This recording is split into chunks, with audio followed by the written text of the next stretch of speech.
5th meeting for the Common Council Quality of Life and Infrastructure Committee. We'll do a quick roll call. Councilmember Risberger, I'm here. Councilmember Davies, here. Councilmember Harrington, here. Okay, did everybody get a chance to read through the minutes from the last meeting? Any questions, concerns? Okay. Normally, well, I see on the agenda we don't have a spot for comments from the public, but is anybody here that would like to make any statement from the public? And if you are, please stand, give your name and where you live. Okay. So let's move on to the first topic. And I may jump around here. We have a lot of things on here again for the second meeting in a row, and we need to get out of here in time for finance. But Newa Park Pump Track, and this is, I'm going to give this over to Greg and Councilmember Davies.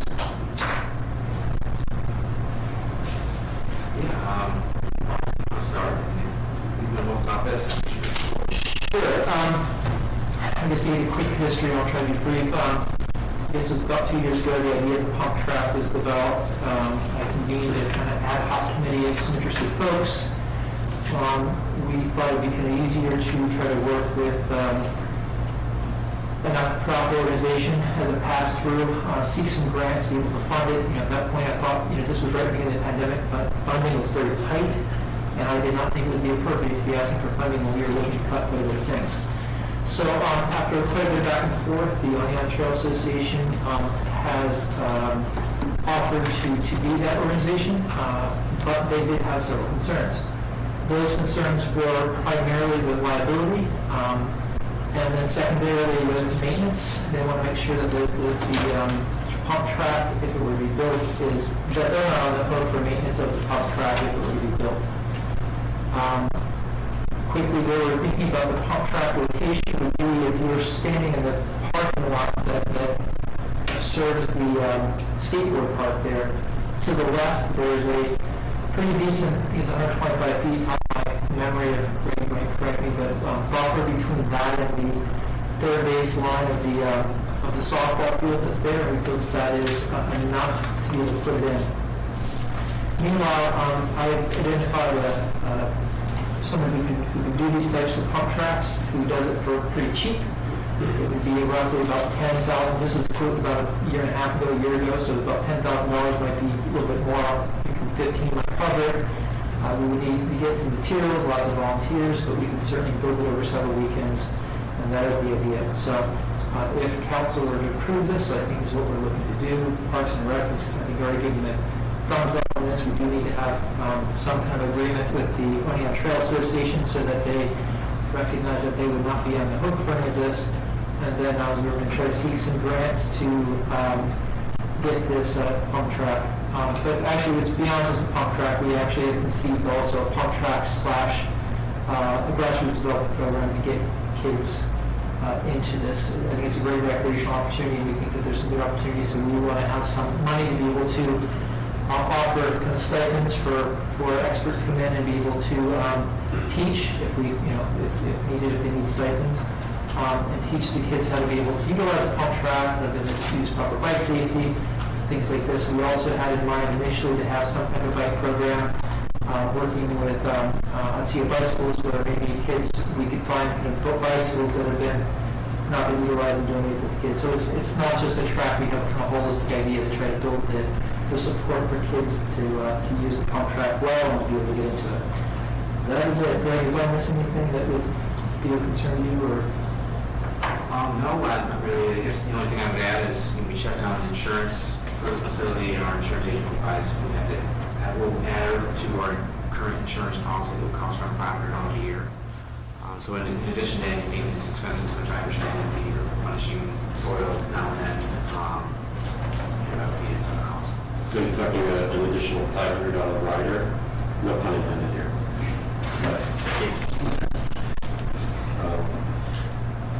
So, Scott, do you have any questions? I've got some questions, but I want to open it to you first.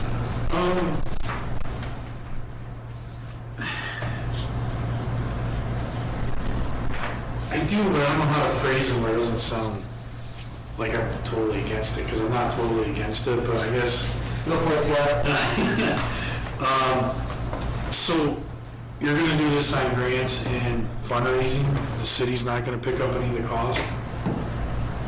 If I see the cost to the city would be, we would need to have some topsoil. The way that the designer would create is he's going to create kind of a design architectural or whatever designs of the site. And then he'll also tell us where we need to have dirt dump, so it makes the job easier. So we have, 10-foot pile or 10-foot wide pile here, and then this and that. So he'll get it all. So we need to have that. So some type of city involvement there. But you're only talking, the cost would be for the dirt to be placed. That's a great. Right, the manpower or womanpower to be able to put the dirt there using some of our equipment, and then the rest would be used by volunteers who would work with this designer and be able to get it designed. But that would be the only cost to the city. I think moving forward, the maintenance costs might be some good topsoil type of dirt here and there as we might need it. Frankly, if we did it well, we could perhaps just have a pile there and utilize that. As things get ridden in, they're going to have particular lines that will have, grooves, if you will, and so kind of repairing those and hitting those a couple of times a year would probably be required, but that might just need a little bit of topsoil. Again, I want to have that part of the grant. So maybe we need to have, if we need to bring any topsoil out there. So I think it would be frankly minimal involvement from the city. The way that I think the city is pretty minimally involved in things like the skate park.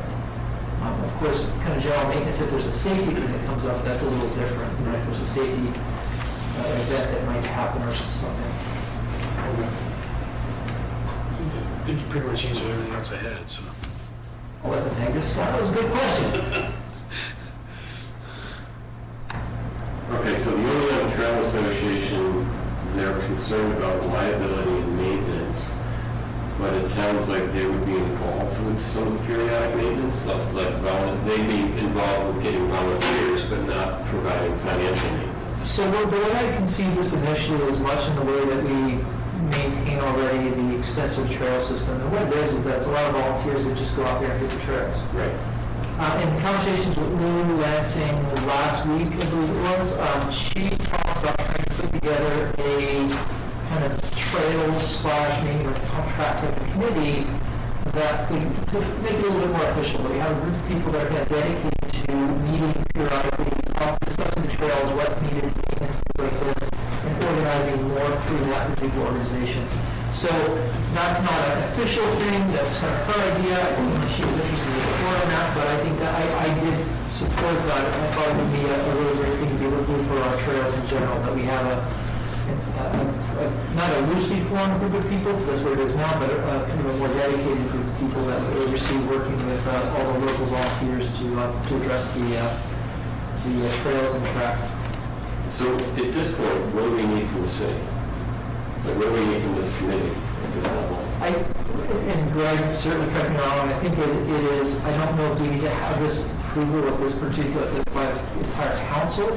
I think we do need to enter into some kind of MOA with the Oneonta Trail Association. That's my understanding, right? That's what Dave Mersey said at our meeting? Yeah, I think we would probably end up similar to how the Little League and the Sport Worldhouse has improved our park. We have an agreement with them. I think it would be accepting a gift of this improvement from the OTA, and, having that agreement to waive liability at the time of that gift being accepted. So I don't think that action needs to happen now. Right. I don't know what OTA needs to have in order for them to move forward with applying for grants and whatnot. I think the most what they wanted was kind of assurances and recognizing that the assurances, first we need to get money to be able to fund it, and then once we get that, then we'll be able to have everything in place with the MOA and that whole thing. I think that they will be satisfied with that. I was going to wait for this meeting, but I'll go back to their leadership and let them know what we're thinking and see if that works for them.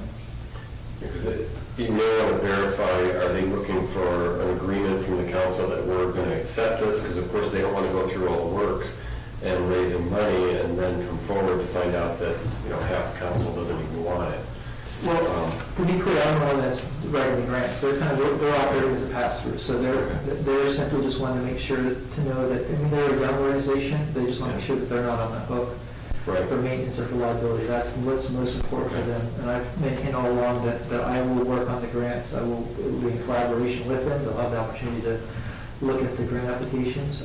Well, I guess what I'm saying is maybe, do they need something written?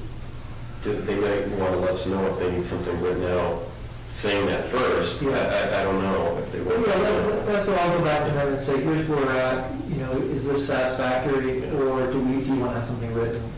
If they're pleased with where we're at, and recognize that the MOA will come later on, then I'll start working on securing grants. If not, we'll come back and talk some more, Okay. if that's okay with everybody else. I would agree. I think this will be great because, I mean, especially if it's really going to be minimal cost to the city, but could potentially bring more people into that park and use our trail systems and bike systems. I think that would be great. That is the idea. Judy? Could I ask a question? Who would be the applicant for the grants? I think we were thinking it would be OTA, would Okay. be the applicant. Okay, that's fine. If it's the city, then we need to have an authorizing resolution through council. Okay. And authorizing the match as well, if there's a match. What made sense to me was going through the OTA, and I was going to look, and we already identified potential grants, and I was going to write the grant. If something else makes more sense, I'm certainly open to it. Right, no, that makes sense. I just wanted to point that out because we have a process we have to go through. And then we've got to make sure the resolution authorizes, if the city applies, that the resolution authorizes budget transfers and changes and things like that, so. Right, okay. That's fine. Good. Okay. If we don't have anything else on the pump track, we'll move forward to the Union Street crosswalks and speed limit. This was an issue that came up about there not being a crosswalk down near the walk or pass through into the park, into Wilbur Park, where people go to use the pool. And because of the narrow street and parking on one side, both sides? One second. One side.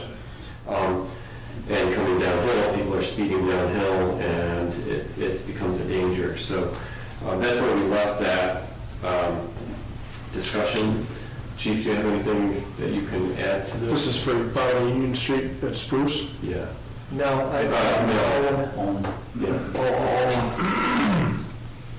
No. Not really. We've done speed studies there and found, I honestly, I think it's a matter of perception more than anything as far as vehicle speeds through that area. People may not be happy with the speeds, but they're well within the range of limit. I think the 85th percentile speed there was, Greg, I don't know if you have the study in front of you, but I think it was about 24 miles an hour. I thought I had it in front of me, I don't, but it was, yeah, it was. That was under the 20. speed. That was the speed of the average car going through. That was the 8. No, it's more than just the average speed. So they basically take away the maximum, there was one speed there, I think, that might have gotten close to 40 miles an hour over the 10-day period or whatever that we had go through, but most of them were well within range. I'd have to get the average, and I'm looking for that now. I was just looking at the Maple Street study, and I think the Union Street study was done last year I'm opening it right now. Yeah. when the college students were still in. Yeah, so Union Street, approaching traffic, approaching the device, which was Coming down. So coming down the hill, the average speed was 13 miles an hour. The 85th percentile speed was 17 miles per hour. So it's probably, it was half of what yeah. Going up the hill was 16 miles an hour average, 19 85th percentile, actually faster than going downhill. Okay. So it's pretty low. Yeah, for City Street, that size, that would be about what I would expect. Okay. We've had issues like this before, especially when Otsego Ready Mix was in business on Wells Avenue. The truck from the trucks going downhill because they're big and they make a lot of noise seem to be going a lot faster than they are. on a street that's narrow like that, with not a lot of frame of reference, they seem to be going a lot faster than they are. Right.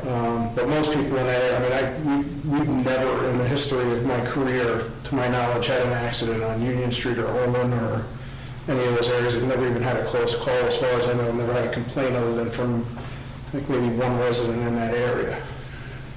Yeah. And I've walked on that street frequently, I'm sure, I know you have.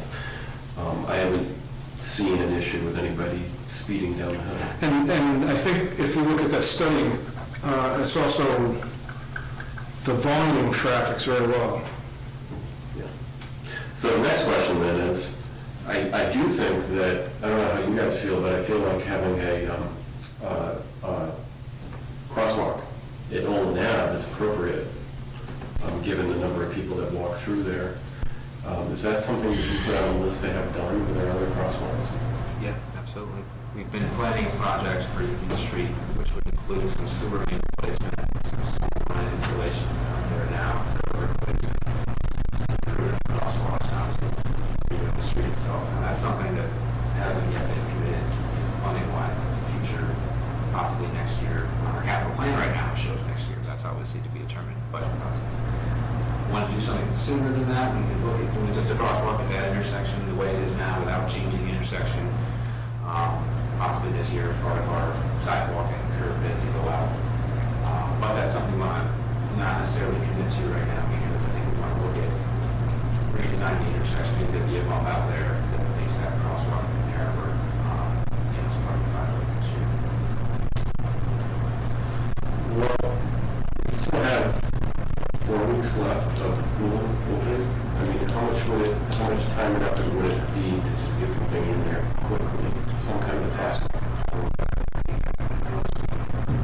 Redid our whole schedule, went in there, did our own curves. It's a construction project, there's no driving curves there now that I'm aware of crossing the street. So- I'm not talking about adding curves, but just putting some kind of crosswalk. Are you saying we need a, we have no ramps there? Right. That's You're right. aiming crosswalk, but without the ramps.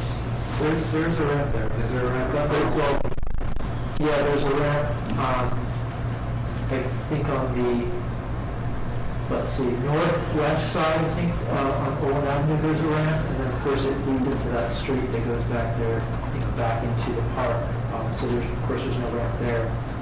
I don't know about the southwest side, whether there was a ramp there or not, I can't recall. Yeah. I'm pretty confident there's a ramp there. For 18 years. We could paint the lines ourselves now. I mean, I don't see that as a big problem. Is it possible to have them also angle into where that Olin Avenue roadway is into the parks? Because if it went straight across, it terminates on a ramp, but there's no sidewalk there. You know what I'm saying? So we can kind of angle towards. You want to angle toward the center of that extension that goes into the park. That, in my opinion, would be, the best, most appropriate place. If we're trying to let show time where pedestrians are, that's the most, frequently kind of used spot. We can do that. Okay, so you're saying that we can do that this summer? Yes. Okay. I believe we have the paint. Just have to schedule the crew to do it. Okay, and then it can be restructured and the whole street is redone then?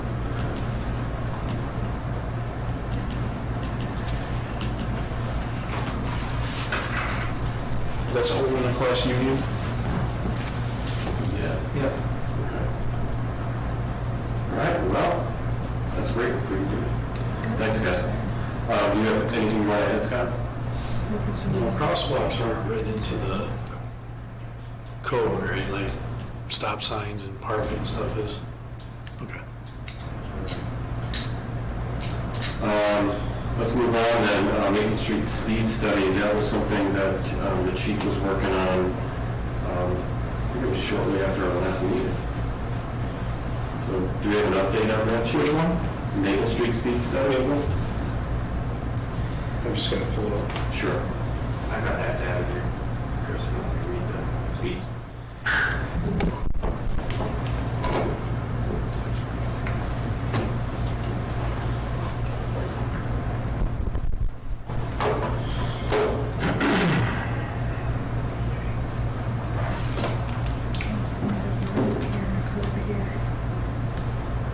So that one, we ran from June 28th to July 5th. Total number of vehicles is 58,581 vehicles. How many vehicles, I'm sorry? 58,581. Everything.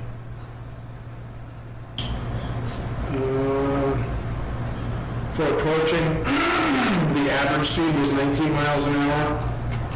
And for receding, the average speed was 16 miles per hour. I'm sorry, how fast? 16 miles per hour. 16? Yeah.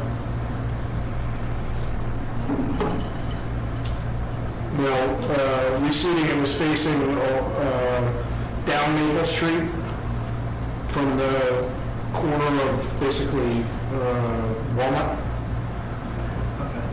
facing south.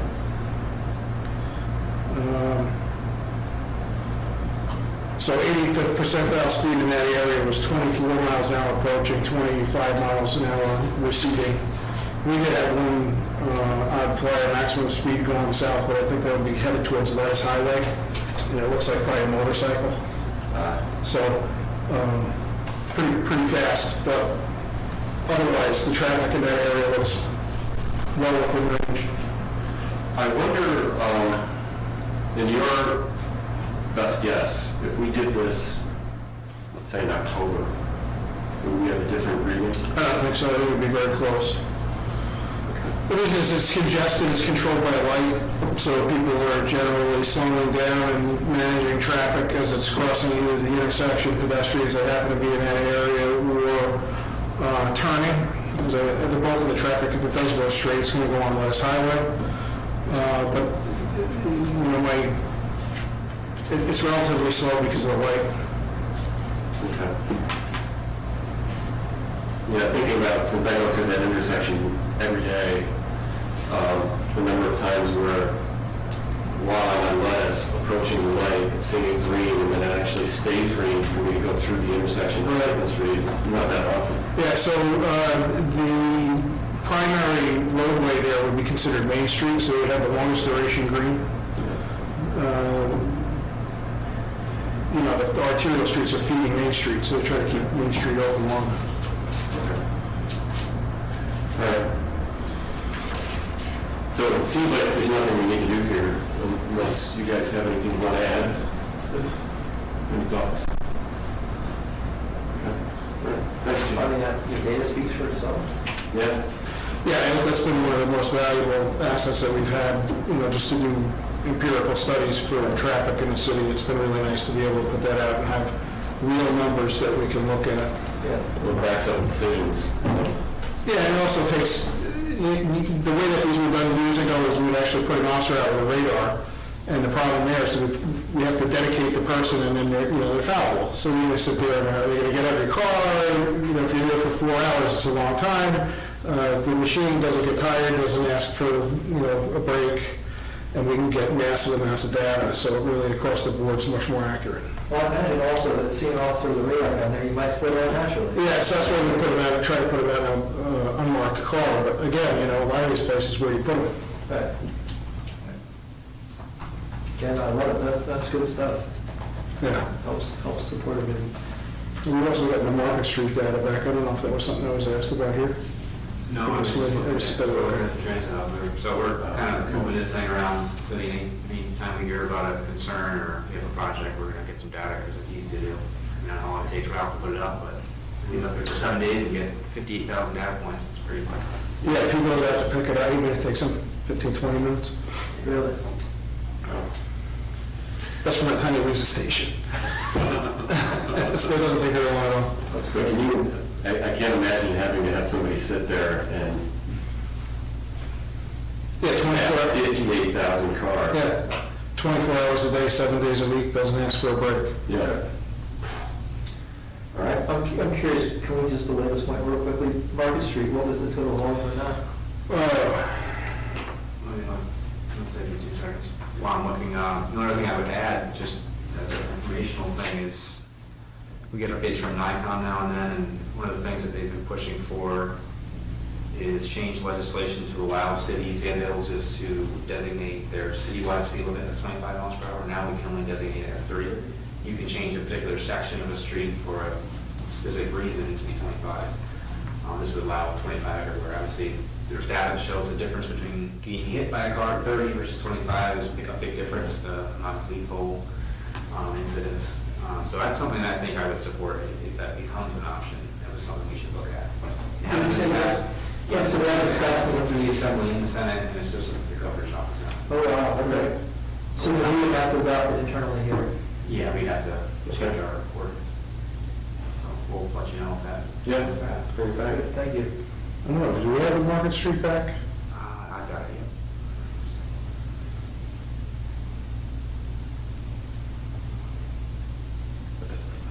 yeah. Yep. Yeah, so is this comparatively? Yeah, so this is 48,000 vehicles over approximately 7 days, 16 hours, so I think it's a little bit longer time period. Not much less though. Average speed, 18 or 19 miles an hour, 85th percentile, 25 or 26. So even there, we're, I think anecdotally, people would say people fly down Market Street. You see that happen. There's more speeders here. You have up to 1,200 total speeders receding. So to qualify, though, speeders are considered anything over 30 miles an hour. So even speeds that we wouldn't try to prosecute because it's just not, it's too time consuming. The 0 to 5 miles an hour with the limit is really not something that anybody will go after, including the prosecutor. It can be done, but it's hard. So they're included also, so if you have speeds there, it breaks it down. Actually, if I go through the whole thing, it'll tell us how many, like 28 to 30 miles an hour. Yeah, the other consideration here is because it wasn't, where we put the actual device was just west, I believe, right in front of 27 Market Street. So that was picking up people that would be slowing down to go up Chestnut Extension or turning off. So there's, you have to take it with a grain of salt. There's going to be some slower speeds there that aren't just through traffic. Right, okay. Yeah, it was at 47 Market facing westerly. Okay, so the garage then. Right. Good, thanks, this was interesting. As part of, we'll get into this when we have a presentation on the schematic design for the transit hub. As part of that project, we'll be narrowing Market Street, making it more pedestrian friendly. That has a traffic calming effect too. But for that one, it was just shy of 50,000, 48,154 cars total during that 7-day stretch. Okay, we started talking about this before the meeting started, but six-word pedestrian and bicycle infrastructure. Greg and Chris, you want to bring us up to speed on that? Sure. And Scott. Chris, you want to start? So as I mentioned earlier, we met with the 6th Ward recently, and we did a presentation for putting in a bike lane. So you're heading eastbound on River Street, and then Sharrows were on the westbound lane. Get that right? It was overwhelmingly, the public were against it. Mainly, in my opinion, was because they did not want to restrict parking on River Street, and to do the bike lane, we would need to restrict parking on River Street. Anything you add to that, Greg, Scott? I think generally I get the sense that most of the residents that spoke there were in support of having safer routes for bicycles as well as pedestrians. We also talked about crosswalks and improving those along River Street. Generally, they didn't agree with the bike lanes, a painted bike lane on the road itself that took away parking would be the best option because, yes, it takes away parking, but also they felt it just wasn't that big of an impact. They talked about could the bike lane be separated from the road, could it be on next to the sidewalk where the median is now. Constructability-wise, I don't know if that's feasible without looking at that a lot closer, but generally I agreed with them that their initial take that having a bike lane or bike path separate outside of the roadway is better than having it on the roadway. Obviously, that's not what we were proposing in that meeting initially. We were just looking at what we can do with River Street as it is. But we did can talk a little bit about another concept we have, if you want to explain that one, Chris. So the other concept is running a bike path similar to what we just installed in Newa Park for the Greenway Trail, from Back River Road, along the I-88 fence, all the way to Main Street next to Golden Guernsey. We have existing easements there, I think 15-foot wide, Greg, 20-foot wide. 10 to 20, something like that. And we were thinking putting in a 10-foot path there. The reason for a 10-foot path would be so we have vehicle access to our infrastructure that's in that area. Can I ask Chris a question on that? Yeah, sure. So just to clarify, Chris, so that would run basically right alongside 88, kind of down from... The corner on Back River Road where it turns. Yep, right along that, okay. I see. So it would start on Back River Road and go all the way back down to Golden Guernsey. Guernsey. It's a long stretch. It is. What's really nice about the idea is it's not just new infrastructure for bicycles and that be multi-use bikes and paths, but it's also going to double as an access road for maintenance for the sewer line, which we don't have to access very often, but in the case that we do, we want to be able to get there quick. It's the main trunk line, say 36 inch diameter sewer takes just about everything that comes to the plant in the city. So it would be multi-use. So just taking a rough guesstimate, I know that's your job, Greg, but this would probably be 2 to 3 times what we just did in your park in terms of length. That was about, what, 125, I think? That was $330,000 for what we just did in Newa. Love the idea, hate the cost. I did speak to the Susquehanna Greenway last week about this concept. They love the idea. Apparently they have been looking for a way to connect Newa Park to Silas Lane, and I guess they had received some funding previously for doing something between 88 and the Susquehanna River, but something didn't work out there, and they felt that this was a great alternative, funding, finding that funding source.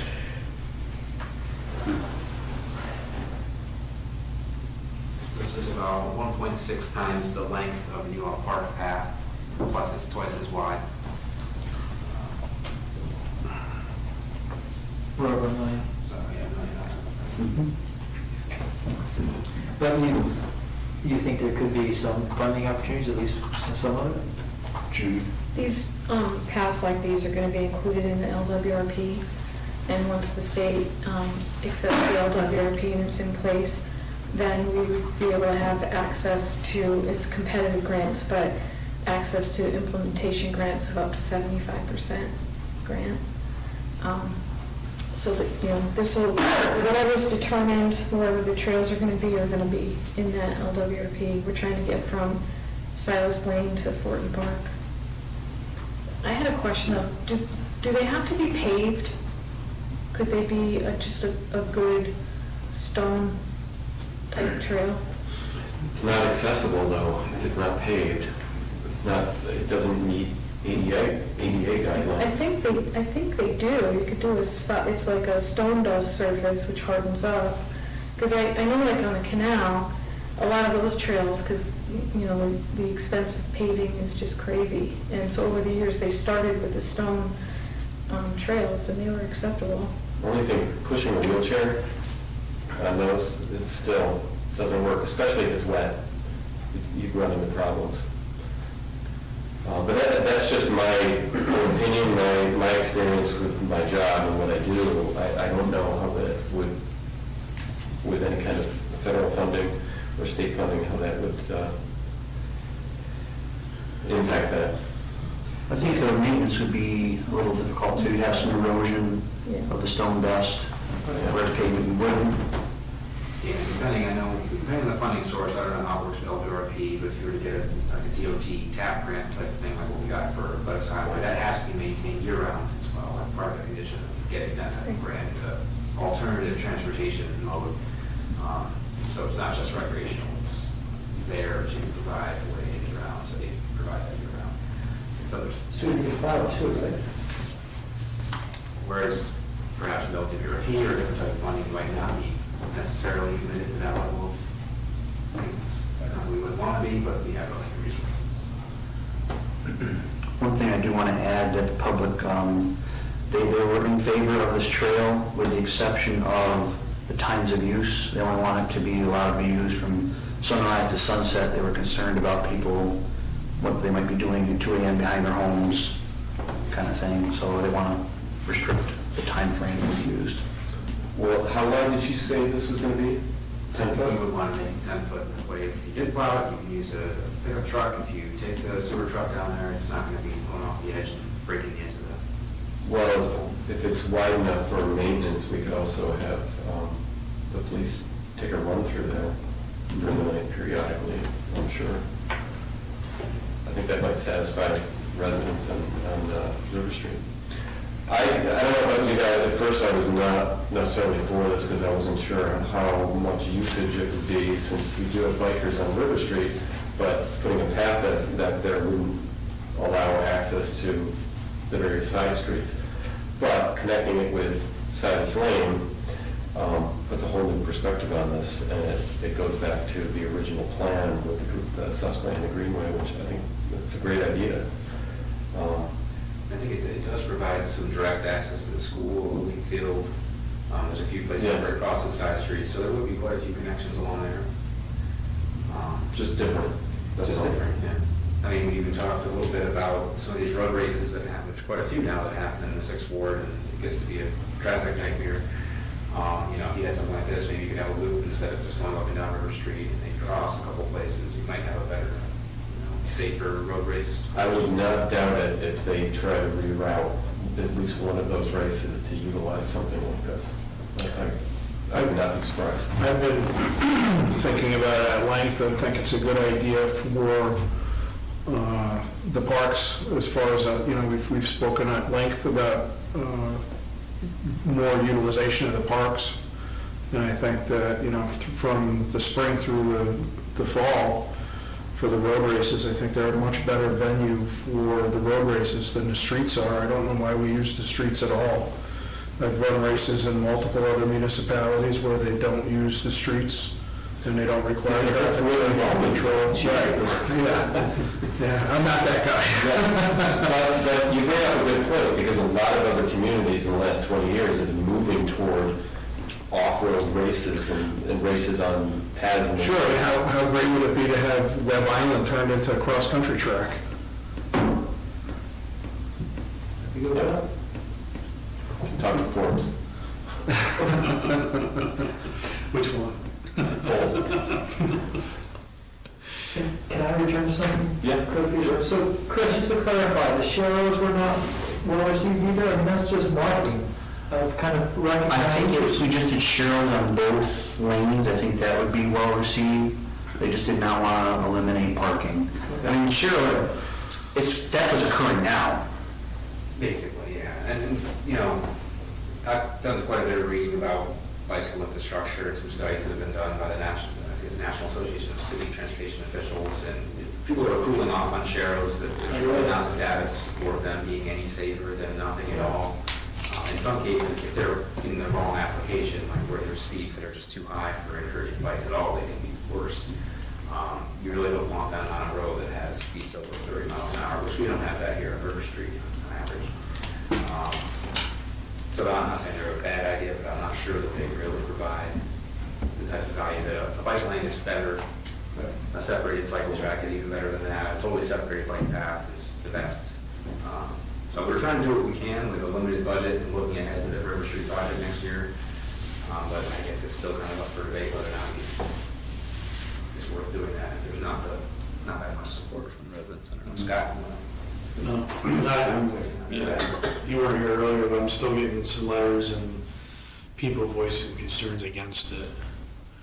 One thing that and it was pointed out, River Street dynamics have changed from what it used to be. There's a lot more heavier trucks going up and down River Street than in the past for deliveries.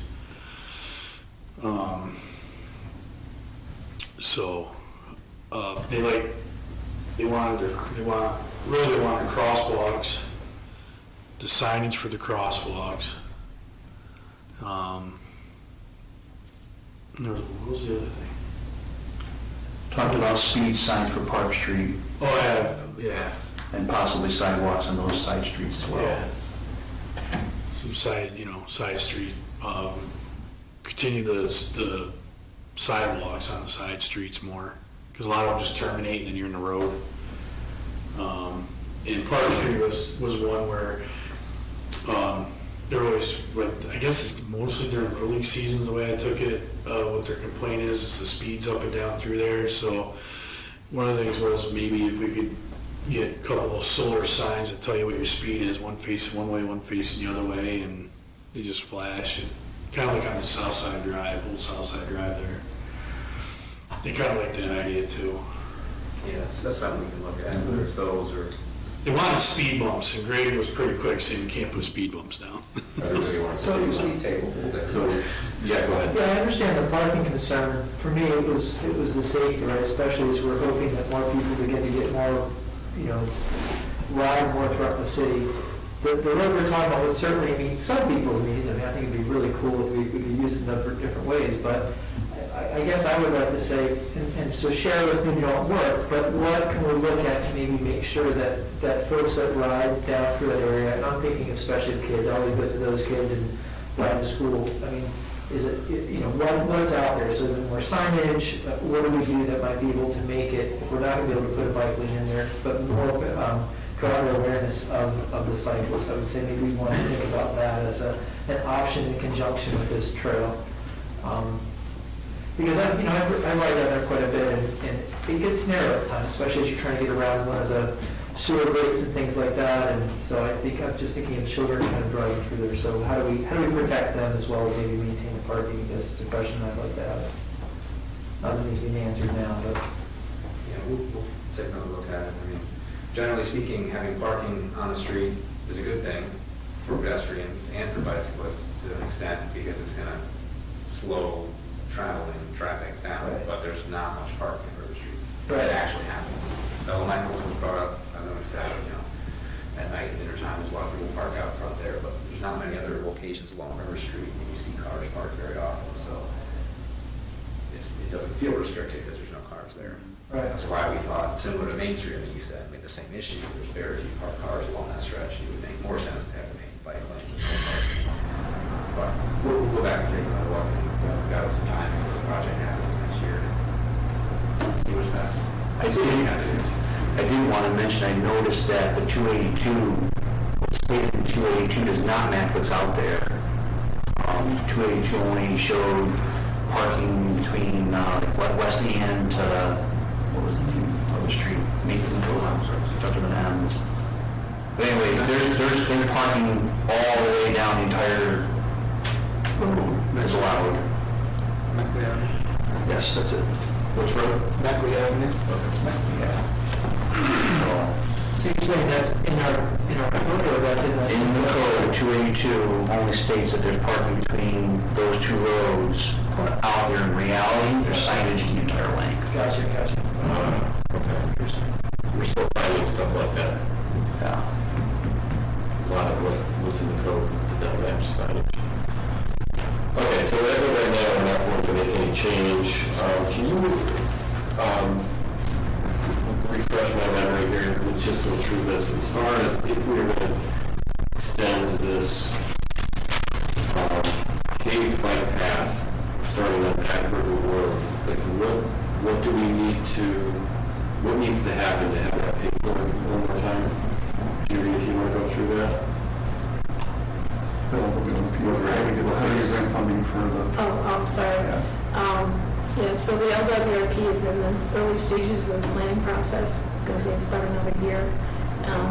During that process, we'll be getting the projects listed in there that we want to focus on in terms of making connections to the waterfront. So that entire Susquehanna Greenway Trail will be included from Silas Lane to Fortin Park, in whatever iteration we decide on. So once we have the plan ready, which the developing the plan takes about it'll take about 6 more months.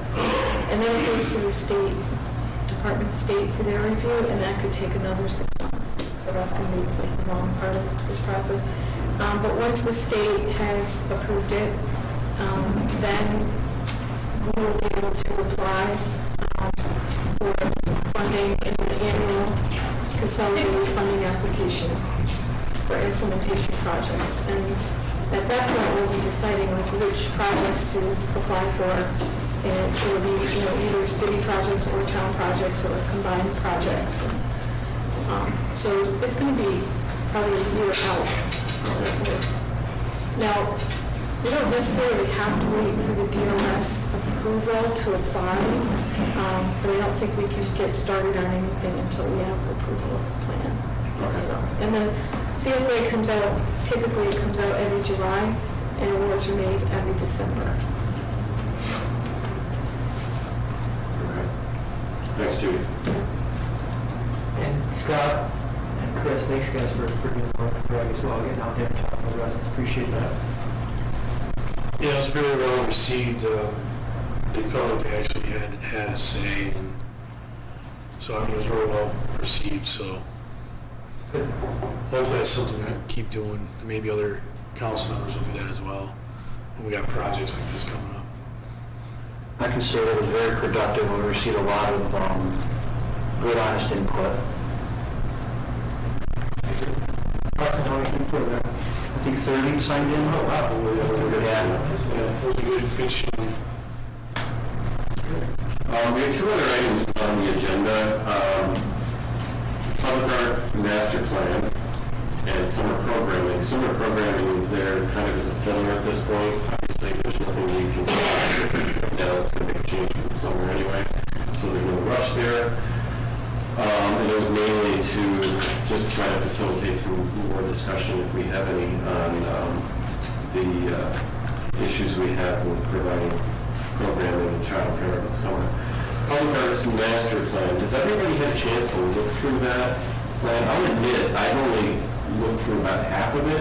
I've gotten all the way through it. And I already have some questions. I don't, concerns, but not major concerns, but more questions. Is there a rush on getting that pushed through at the moment? Please. Okay. So, I mean, we can discuss it, but do we want to push it to the next meeting? When is our next meeting? End of August will be.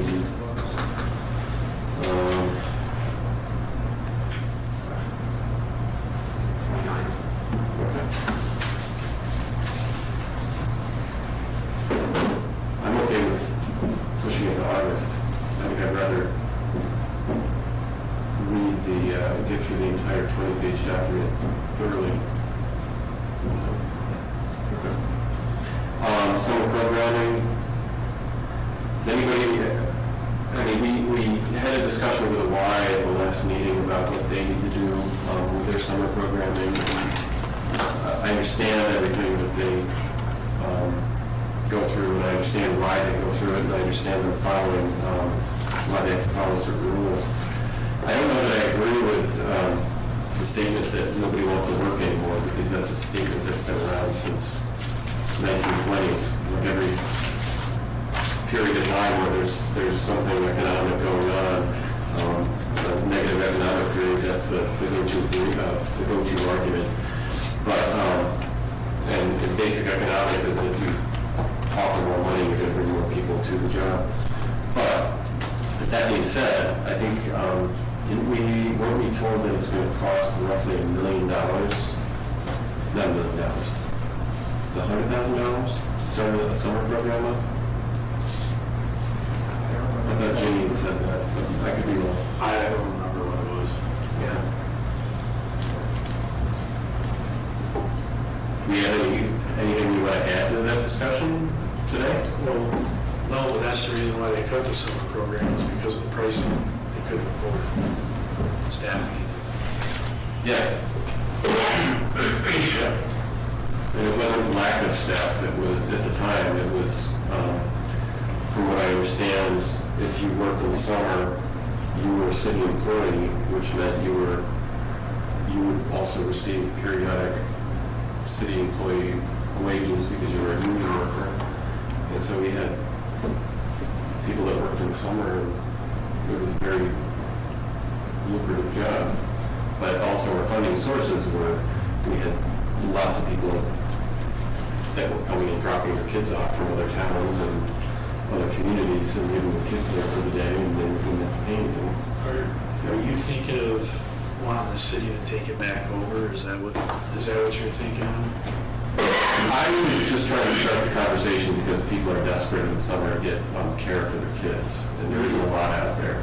Maybe it's a good time to just, if you're thinking that way, maybe have city staff, when they're available, put some numbers together so we know. Put some data together on how much staffing, because you want to go all summer, right? Or all day, not just a half a day. Yeah, I wasn't necessarily looking at the pool, like taking over the whole pool system, because trying to recruit lifeguards every year is really tough. And I think they've got a really good system over there now, where the Y is done, and there's Wi-Fi there, and you can actually show up, and if you're not a resident, you can pay. I was there the other day, and they said that they've had baseball camps coming and bringing all the kids, and paying money to let the kids go and swim for the day. I think that's great. I was thinking more about the camps, because we used to have all-day camps that went from 8 or 9 in the morning till late in the afternoon. I don't think it ever hurts to get data. Kind of like we just did with the speeding complaints and stuff. Well, I can Get all this out. I can ask Jenny to get us, see what details she has available from, going back almost 10 years at this point. See what we have available for what was done then, see if they can even break that component of the summer program down, so we're just isolating the summer day camp. And then see what it took to have insurance on it as well. Get some kind of an estimate on what was then, and then we can track what it would be now. Greg, do you have anything you want to add to this? No, just, I mean, we can look at that. I know Ginny had rattled off a number off the top of her head. We can look into it. I'm sure it's gonna come back very expensive, adding full-time employees or employees, plus all the administration, everything that goes with it. Yeah, I think if we offer the right amount of money, people would show up for the job. And I know personally, I know tons of part-time workers or school employees that are always looking for summer jobs. The question is, are we going to pay for it in the city? So, okay, I will take care of that. I'll wait to Jenny and see what she can come up with. So, do you have anything else? Yeah, I do, but we don't have enough time for it, but just shortly after our council meeting on last Tuesday, I got an email from one of the folks on Union Street about the whole River Park thing again. They have their their petition of 60 people in the area concerned about the basketball courts there. So, and unfortunately, it's a problem. It's just, it's not going away, and the residents are upset because they don't feel like they're being listened to. So, we need to have a discussion on it. They're quite upset about it. This is one of those flashpoints over there that has got a lot of people concerned. Well, I mean, are you looking to have a discussion with this committee or the full council, or are they looking to come to council to petition council about it? They were petitioned Parks and Rec, and were a little disappointed that it really wasn't taken into consideration. So I don't know. I don't know what the next steps are, whether it needs to be this committee that would discuss it and then brought to full council. But it's just, they have concerns. But I just sent it to you all, 3 of you, before the meeting. I apologize for not saying that earlier. So it's that. Okay, do you want it on the agenda for next meeting? Yes, please. At the very least. And Mary said she sent along the petition, I can send that to you as well if you want to use that. Sure. Did you catch that, Greg? Can you add that to our agenda next week? And then one other thing is I had a resident contact me about, are we going to repave the top coat of East Street from, I'm not sure what area, but I said I would direct that to you. That's on the list for next year. East Street from, I think, Mary That's Street it. to Right. down line for Woodside. Okay. That's what we're working there as well. To Town Line, you said, Mary to Town Line? At least to Meadowbrook. Okay. Town line, which is Yeah, perfect, good, thank you. That's it, thanks, Dave. Okay. All right, thanks, guys. Meeting adjourned.